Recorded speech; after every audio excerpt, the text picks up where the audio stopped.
wake up. If you woke me up before the alarm went off, I didn't. Okay, I did. Two besties. What's that? Oh no! Get the gift of do-overs. Why are we in my bedroom? Is it this morning again? No, that is not possible. We time traveled! This is a good thing. We get to do today over again. We can fix everything that went wrong. I can put on underwear. Friday, June 26th. Shelby, always thinking ahead. We have to study so we can go to the same college, marry best friends, have kids, and we can be grandmas together. Is this all about us being grandmas together? Sid, she's thinking in the moment. If I don't get some food in me right now, my stomach's gonna take me out back and beat me with a phone book. Total opposites who time travel together? They're best friends whenever. Guys, you need to be careful. If people find out you have special powers, they'll lock you up and experiment on you. That's certainly what I would do. Mastering time travel Maybe that's how it works. We think of a time and we travel there. is gonna take a little time. We just have to think back to before. Nope. Back to before. Back to before. Still here. Time travel is so hard. Best Friends Whenever premieres Friday, June 26th after Teen Beach 2 on Disney Channel. I wish I had a time machine. Best Friends Whenever was a sitcom on Disney Channel from 2015. It's another one of those shows I barely remember. I'm pretty sure I've seen a bumper or two, but I never bothered to sit down and watch it. I don't think I was watching Disney Channel in 2015. It's another gimmicky Disney sitcom where they're just regular kids, but a wizard, or twins, or a spy, or a psychic, or having a talking dog that likes feet. Speaking of that, have y'all seen the Quiet on Set documentary? That shit is wild. Some of these shows make it work. They all have the same feel of, if you've seen one, you've seen them all. Except for this one. This show is in a league all on its own, and with such a daring concept, you think that this would have been a success for the channel, but yet it feels like everybody's forgotten about it. So let's find out exactly what happened to Best Friends Whenever. And where's the best place to start? That's right, the pilot.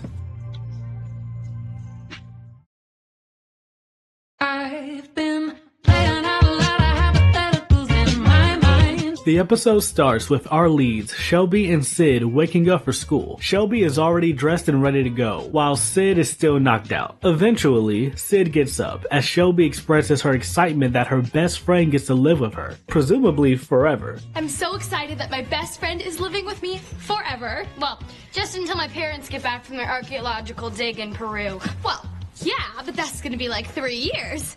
Unless they get entombed, then it will be forever. Was it bad that I said that? What? Downstairs, we meet Shelby's twin brothers, Brett and Chet, the worst things about the show. On the way to school, they met up with Barry and Naldo. My nigga's doing science out of a Winnebago. Bitch! Shelby had Barry work on a big gesture for a guy she likes at school. I've rigged everything so that at exactly 8:46 this morning, the school's PA system will blast Cameron's favorite music. Fist pumping jaw droppers. The vent will flood the hall with his favorite smell. Fist pumping jaw dropper body spray. Alright, so y'all just seen that corny ass shit. I'm 4 minutes in, and this show is already testing my cringe tolerance. What the hell was that? Fast forwarding a little bit, we see Sid snooping around the lab and stumble upon a weird blue liquid. She bumps into the laser, causing it to fire, hitting them in the process. After being shot by a random substance, they decide to go to school instead of the hospital or something? Like dead ass, y'all could have cancer or something. Next, we have the theme song. It's nothing catchy or unique, it's just kind of meh.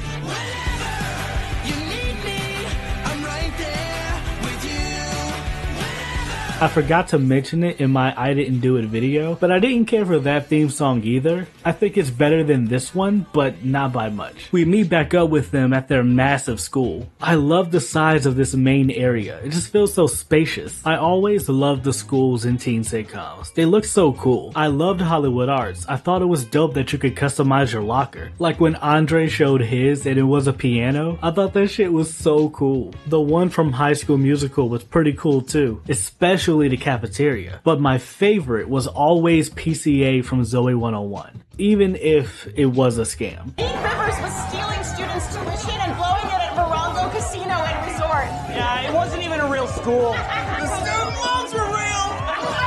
And for those of you wondering, yes, I did see Zoe 102. I appreciated some of the references, and this was the funniest part of the movie.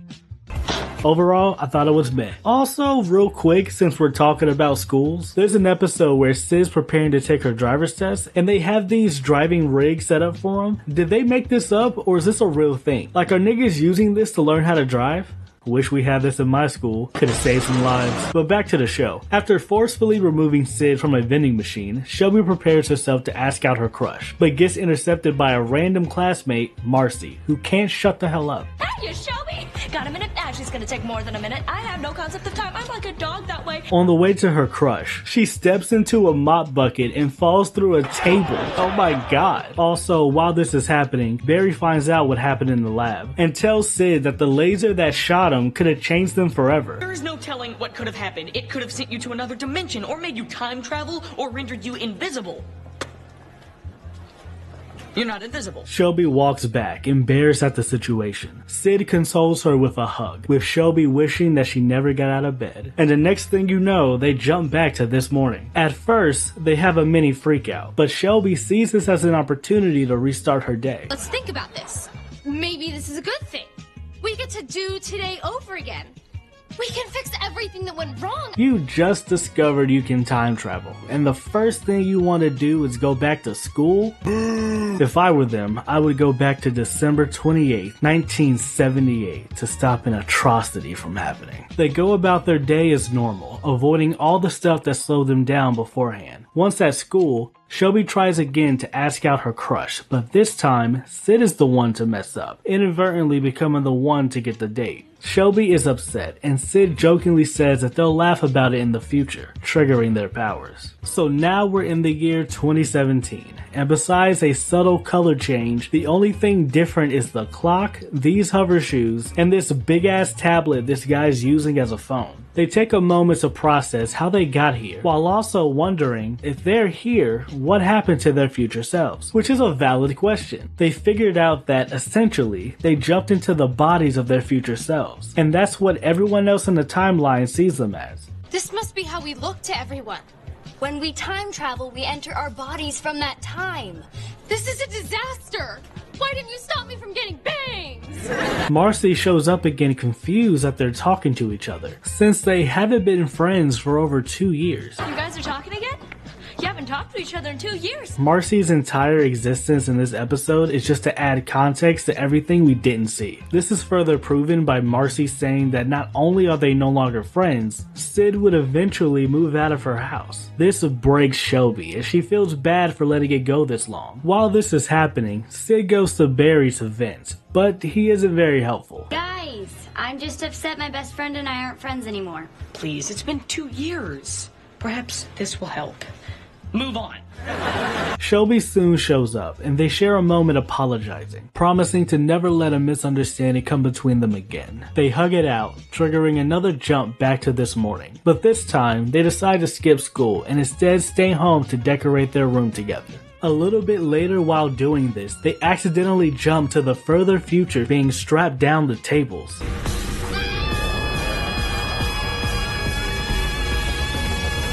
And the episode ends with them immediately jumping back, scared and confused at what just happened. Best Friends Whenever will be back in a flash on Disney Channel. Time to travel back to Best Friends Whenever with Sid and Shelby on Disney Channel.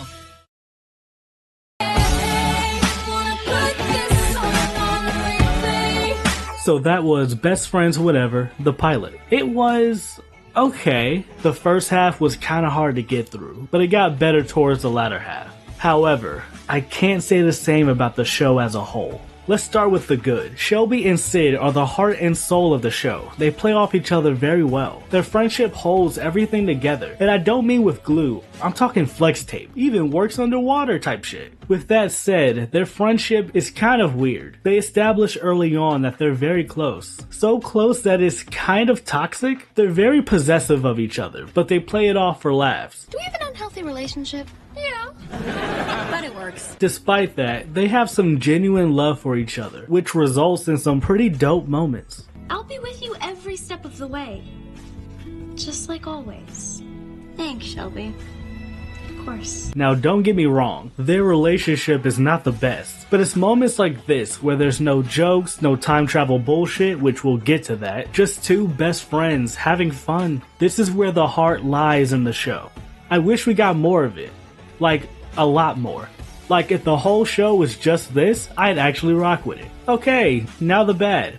Everything else. A big problem with the show is how it balances its comedy with the more somber and adventurous aspects. It's so inconsistent. It's like it doesn't know what it wants to be, if that makes sense. It's not that funny, which is a shame because it tries really hard to be. What's supposed to come off as a joke or a funny, quirky situation just comes across as awkward and cringe. You're only saying that because it wasn't there. If it was there, you'd be all like, yeah, glad we look behind that curtain.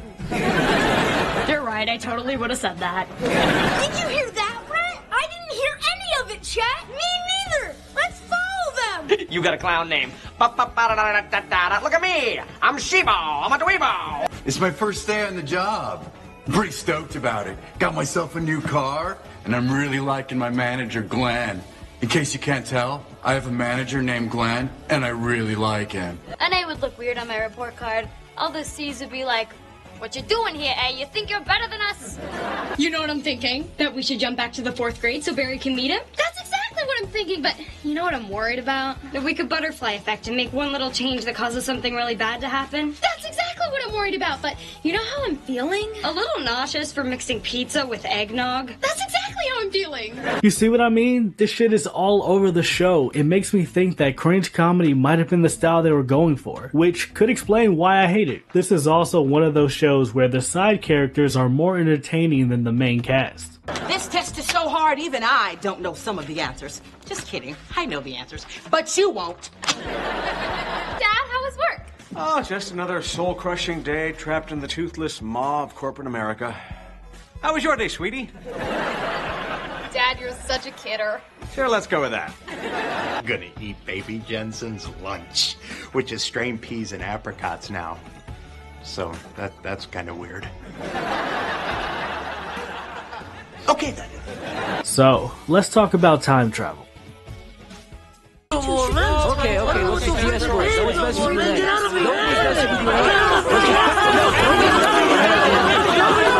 Now let me preface by saying I don't know everything about time travel. I'm not the biggest fan of it, but for a few exceptions, in my experience, time travel is something that could easily become messed up and convoluted. So I was curious about how a Disney Channel show could tackle time travel. Let me just go through all the ways they explain and establish how time travel works in their world. Get strapped in. This is gonna be a lot. I'm strapped in!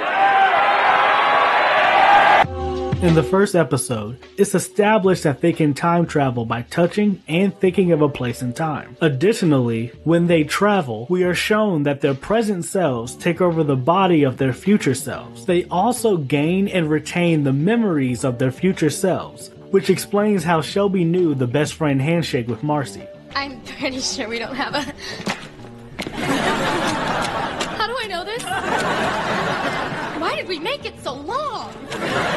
However, this gets challenged almost immediately because when they jump to the further future and end up on those tables, when they get back to their current present, they retain that experience, but they don't know how they got there. This leads to a lot of questions, and one of the biggest ones I had was, what happened to their future selves? Do they switch places, or are they overwritten and erased like on some Rick and Morty type shit? But don't think too hard about that, because in episode 2, something even crazier happens. Sid takes something from the future and brings it back to the present.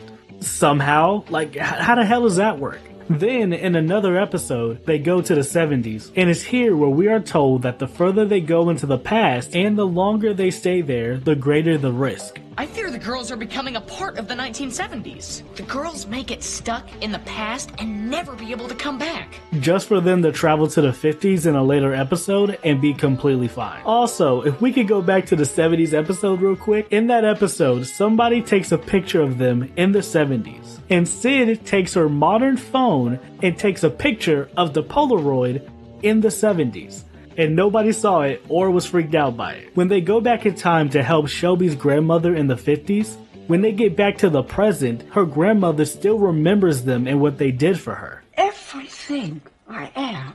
I became the night you girls visited me. I never knew how important we were to each other until now.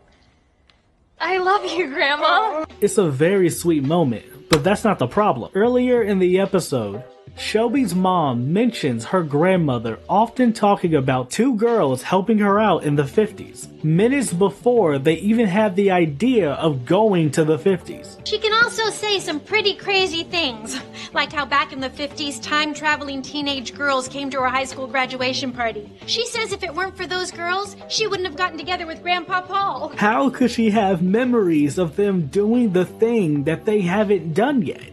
Isn't that a paradox? Then there was a time they traveled back to kindergarten, but that somehow made them de-age, and were led to believe that it was because Sid just didn't want to grow up, so they had to drink milk to get back to normal. And then we get to the main plot of season 1, which is low-key the best part of the whole show. We get introduced to the main villain of season 1, Janet. So Janet is the owner of Globo Digidyne, which is whose table the girls were on in the first episode. It's crazy that Shelby didn't know this because her dad works there. They time travel to the 90s in an attempt to stop Janet from creating GDD in hopes of changing their fate. This causes a whole separate timeline that ends with Janet obsessing over them to madness, wanting their powers for herself, which leads to a fight between them. She beats the brakes off of Shelby. They eventually stop her and reverse the timeline, but they leave these tachyon particles behind. This allows Janet to study and harness the power of the particles and eventually take over the world. This is kinda wild. She got niggas tasing people, and if that don't work, she's putting niggas in carbonite. Also, it freaks me out how she never blinks. Fuck you looking at, nigga? So Janet wants their power for her own. And to stop this, the girls decide to get rid of their power. During this, we find out that Barry's the one in the white suit who strapped them down to the tables in the further future. Turns out he was the one taking their powers the whole time. Unfortunately, giving up their powers doesn't work. Instead of kidnapping them, Janet just takes Barry and Naldo, forcing them to recreate the time travel accident even though he's never figured it out on his own. Without any powers or friends, they try their best to rescue the guys. After pondering over their situation, they did what Barry could never do and figured out how they got their powers. They take the answer to Janet to try the bargain for Barry and Naldo. The girls fumble the plan and Shelby's dad shows up out of nowhere, but thanks to Sid's quick thinking, they were able to recreate the accident and regain their powers. They jump 2 days before Janet kidnaps the guys, but since Janet can remember everything they do because of some bullshit tracker thing. The tachyometer also gives me the ability to remember every timeline that I'm in. So time jump all you want. I'll remember everything. But how though? What? You said the device gives you the ability to track tachyon particles. Okay, sure, that's fine. How does that correlate to you getting the ability to retain information from other timelines when you yourself can't time travel? This shit finna give me a headache, bro, I swear to God. So she follows them to their location and brings the whole setup just to get powers in front of them purely out of spite. She says she's gonna jump back and prevent them from ever being friends, but they're not gonna let that shit slide. They have the power of friendship and anime on their side. And then next, I shit you not, we have a time travel beam struggle.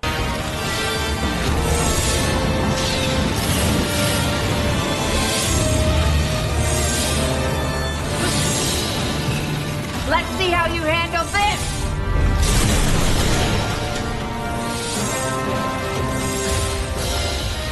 She's too strong! Shelby, don't give up. We can do this together.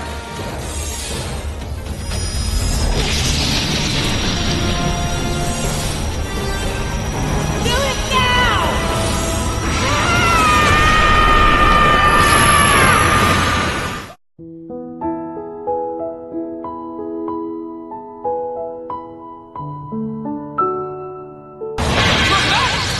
Then, out of nowhere, their future selves show up. I can't make this up. And the fight ends with Sid and Shelby kicking Janet into a time rift. And conveniently, when their future selves leave, everything gets reset. No one will remember what happened, and everything will go back to normal, and that's how season 1 ends. Saving the world with the power of friendship. Literally. Because, and I want to stress this part, Sid and Shelby's relationship transcends time and space. We've seen it all throughout the show. Hell, in the season 2 finale, their friendship was so strong it opened a rift in time, connecting them between two separate timelines. Remarkable. The rift surges with energy every time you talk about Shelby. I can't explain it. I can. Even though they're separated by 500 years, they're still connected.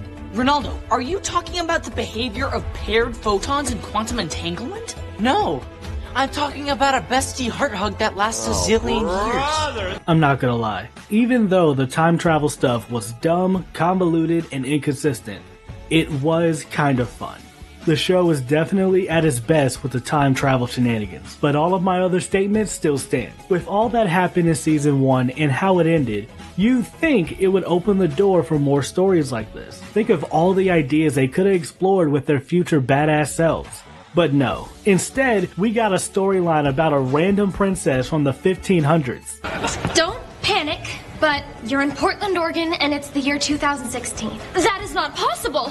When I awoke this morning, it was the year 1522. This took all the momentum it gained from season 1. This was so boring by comparison. And to make it worse, she's barely around. Not counting the season finale, she only appears in a handful of episodes. And most of them don't even address her storyline. But even besides that, they tried playing with different character dynamics this season. But they barely get explored, if you don't count the shipping stuff, and we'll get to that. I will say, I like that they gave Shelby and Sid different interests outside of themselves. Like Shelby creating a website for crafting. The humor hasn't changed, it's still not funny, but there are some visual changes I didn't mind. They introduced new camera angles, is overall a bit brighter. I like the new sets, like Barry's new lab. But yeah, overall, season 2 added nothing to the show or characters. To be honest, they should have ended it with season 1 and maybe a TV special or a movie. Get set to time travel with Sid and Shelby. Best Friends Whenever is coming up on Disney Channel. Hi, I'm Lauren Taylor from Best Friends Whenever. And you're watching Disney Channel. That's a keeper.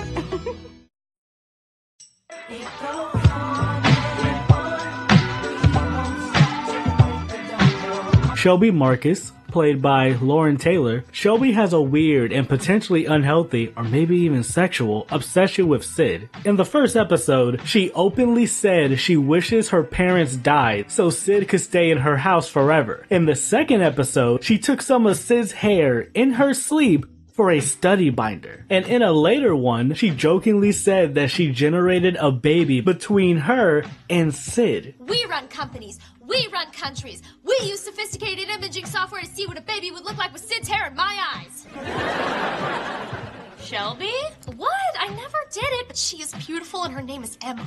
And what's crazy about her being so down bad for Sid, she isn't even that good of a friend. Shelby is hella controlling, and there are many examples of her manipulating situations and claiming that it was for their benefit. Like the episode where she sabotaged Sid's chances of making a new friend, or the time she convinced Sid to get a job with her just to get jealous when she does a better job. She can also be an oblivious jerk sometimes, like when she told Barry that Marcy will break up with him in the future for some reason. Like, why did you do that? You sent this nigga into a spiral. I wish the girls had never told me the future. I mean, Marcy's gonna come over here and tell me that it's over. She's probably gonna say that I'm not good enough, that she found someone else. Someone named Todd. Man, I hate Todd. He's a real Marcy-stealing jerk. I bet they're somewhere right now drinking one peach smoothie with 2 straws. How could she do this to me? Out of the two, she's the more positive and passive one. Would rather go through a bunch of shenanigans just to tell someone something that might hurt their feelings. Like in the episode where Sid teaches her how to stand up for herself. Hit him harder!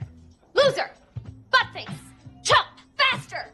Dork! Dummy! Doofus! Dingus! You're stuck in the D's! Get out of the D! Hey, yo! She acts as this weird mother hen to Sid, which hits hard when you consider that Sid didn't have the best life at home. Through her obsessive, controlling ways, she means well. Shelby is very supportive and loving. It's honestly her best quality. She's definitely my favorite character. Lauren has the best performance on the show. She really embodies the character. When given the chance, she can give a very genuine and earnest performance. The 50s episode is a great example of that. I've always had everything planned out too.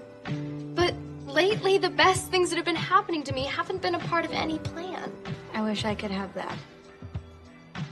But aren't you ever afraid? Of course I am.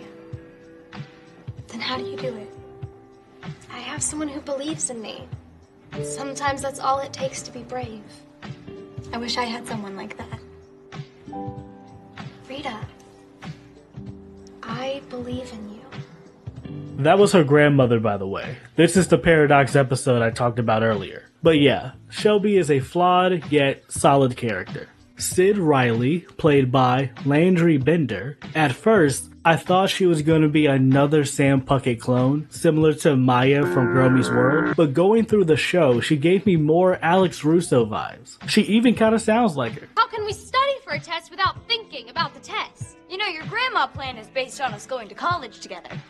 Not a good college. Do you have classes? Oh, I have classes. The question is which one of them I'll be going to. Sid is the more tough, rebellious one, would rather bend the rules to her will than just not do that. She was one of the more interesting characters. She doesn't come from a good home. Like, her parents left for Peru and legit never came back. And though they play it for jokes, this affects her throughout the show, struggling to get used to a new, loving family. I can't even thank your parents the right way. You had to come in and save it so they would like it. None of that matters. It matters because I'm living here now. I come from a family that's not really close. I don't know how to be a part of a family that is. I wish they addressed this more often in the show, though I will say the few times they do, it's often done well. Like Shelby, she also has her moments of being a shit friend. She's flat out lied to Shelby on many occasions. One of them she kept up for years. It's my favorite concert, even though neither of us got to go. Sid got to go. Although no, I didn't. I stayed home with Shelby, remember? Right. Until she fell asleep. Then you called me and asked me if I wanted to go. She can also be pretty possessive in her own right. It's like, if Shelby wants Sid for her time, then Sid wants Shelby for her attention, if that makes sense. Like when Sid got jealous once Shelby started dating. She used to have Shelby all to herself. Now she has to share him with Drake. I mean, we were in the middle of this big you and me thing. Then all of a sudden Drake showed up. It became this you and Drake thing. Deep down, maybe I was a little jealous. This idea gets explored a little more in season 2, when she realizes that she doesn't have any hobbies or interests outside of Shelby. They did the whole finding your thing is your thing, but I wish they kept this up throughout the show. Overall, Sid was fine, but I wish he could have been developed more. Barry Eisenberg, played by Gus Camp, Barry is the science-obsessed smart guy of the group. He drives the time travel elements of the show, while also being the most reasonable one of the group. I didn't mind Barry, I thought he was okay, though I preferred the evil Barry from an alternate timeline.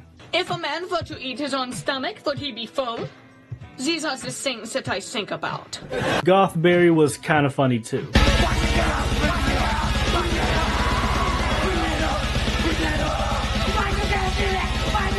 I like that they gave him more personality. He's a genius when it comes to science. Homie knows he's that nigga, but he can also be a bit of an asshole. I'm gonna pitch to Dax today too. No offense, but that is a terrible idea. Your website pales in comparison to the brilliance of my hologram projector. That's rude. It can't be, I said no offense. But I'm offended. Well, I told you not to be. I did everything I could. But on the flip side, put him in a social situation, homie doesn't know what to do. Out of all the characters, he's probably the funniest, even though the laughs were far and few between. Sometimes they worked. He definitely had his moments. I'll admit, having an entire English class write essays on a short-lived genre of popular music is unorthodox. But then again, I don't care enough to finish this thought. The accent is the only voice that matches my internal bleakness. Even my flatulence has lost hope. When I break wind, it goes... Why? Just keep it simple, that's what I did when I thanked Ronaldo. Well, if that's what you did, then it's gotta be wrong. You have the emotional IQ of soft toast. You mean bread? He's also a loyal friend. He could get caught up in his own hype, but he's always down to help the girls. I didn't mind his friendship with Naldo either. They had decent chemistry. But yeah, for the most part, Barry was kind of alright. Honestly, it wasn't until they introduced a love interest for him that made him a little more interesting. In season 1, it was Marcy, and though it was hella forced having Marcy conveniently also be into science and be just as smart as Barry, I kind of didn't mind it, even though it didn't last that long. They had some pretty decent moments together, but by season 2, Homie completely forgets about Marcy. She's never brought up again. Daisy takes her place instead. This was also hella forced and situational, but at least he and Marcy established that they had something in common. Barry and Daisy have nothing. Homie just randomly realizes that he likes her, and that's it. Yes, at first it was just about winning my stuff back, but somewhere between the video games and Quark's knocks, it stopped being about that. I just didn't want Daisy to leave. I really like hanging out with her. You niggas barely know each other. Also, are we just gonna ignore the fact that she's from the 1500s? First off, she probably stank. Didn't they only bathe like once a year back then? Walking around smelling like shit mixed with I be damned. I bet the bath water's blacker than a Bernie Mac, 2 Charlie Murphys, and Akon. They don't even stay together. They date for maybe a day or two, and that's it. They didn't have to do the homie Barry like this. I'm really gonna miss you. I'm going to miss you. Naldo Montoya, played by Ricky Garcia, he's the goofy, dumb sidekick to Barry. He can be hella annoying, but he has some endearing moments. But that feeling is hella inconsistent. Homie adds nothing to the show, and this doesn't change in season 2. Arguably, he's worse. I thought they were going to use him as the emotional intelligent one compared to Barry, which they did for a few episodes, but he's mostly just an idiot. What happened up here? You scared Janet away. Did you remind her she has a skeleton inside her? That always scares me. But I will say he has his moments. Off the top of my head, one of the funniest moments in the entire show was when he dressed up as a crash test dummy.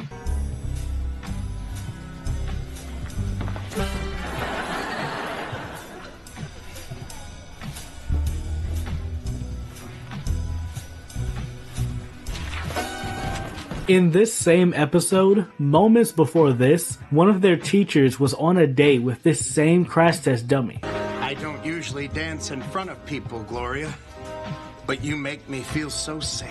What the fuck? Naldo wasn't in the suit at the time, but it doesn't make it any less weird. Out of all of the forced relationships in the show, I kinda like Sid and Naldo. I'd much rather prefer Sid and Shelby, but I don't mind Naldo. They were paired together more this season. They had some pretty good chemistry. Now, how they went about it was still dumb. They did the whole tomboy / alt girl wearing a dress for the first time makes them attractive cliche. Also, this could have been potentially foreshadowed earlier in the episode. Sid says something along the lines of, "Oh, I'm glad he likes Daisy. I thought he was gonna like one of us." Everybody has their own reaction, but Naldo seems suspiciously more awkward and embarrassed. I just glad Barry likes Daisy. I was terrified he was gonna fall for one of us. Ew! Was this intentional, or am I reaching? The world may never know. But yeah, I don't have much more to say about him. He's just another goofy character with some funny moments. Brett and Chet Marcus, played by Matthew and Benjamin Royer, their gimmick is that they're in love with Sid, they're dumb, they ruin everything, and I hate them. Get to the end, Chet. The dove in my pants is nesting in my tender parts. I'm doing the perfect kaholo, Brett. No, I'm doing a perfect kaholo, Chet. We can use it for anything we want. Are you thinking what I'm thinking? Trendy nightclub. I like the way you think. I'm believing in a 3-foot hero. I'm believing in a 3-foot hero. Mine's turkey and pastrami. Mine's a really short fireman. You know the worst thing about them? They're in damn near every single episode. Bring it on, Chet! You're gonna make me kill myself. Every B-plot is infested with them. And what's crazy is that nothing changes. It's the same shit every episode. The only thing of note they've done is eventually find out that the gang can time travel. But then they completely dismiss it. Chet, did you see that? See what? Shelby said Barry and Naldo hug each other and then disappear, leaving nothing but tachyons behind? No. Like, what was the point? Why did you make us follow these niggas along if they were never gonna build upon them knowing they can time travel? What were they here for if not for this? I have nothing more to add. I hate them. They are the worst part of the show. Best Friends Whenever will be back in a flash on Disney Channel. Time to travel back to Best Friends Whenever with Sid and Shelby on Disney Channel. That's crazy. How do you even know if you like him? Yeah, I don't even know if I like a TV show until I've watched at least 3 seasons. Ah! Got it!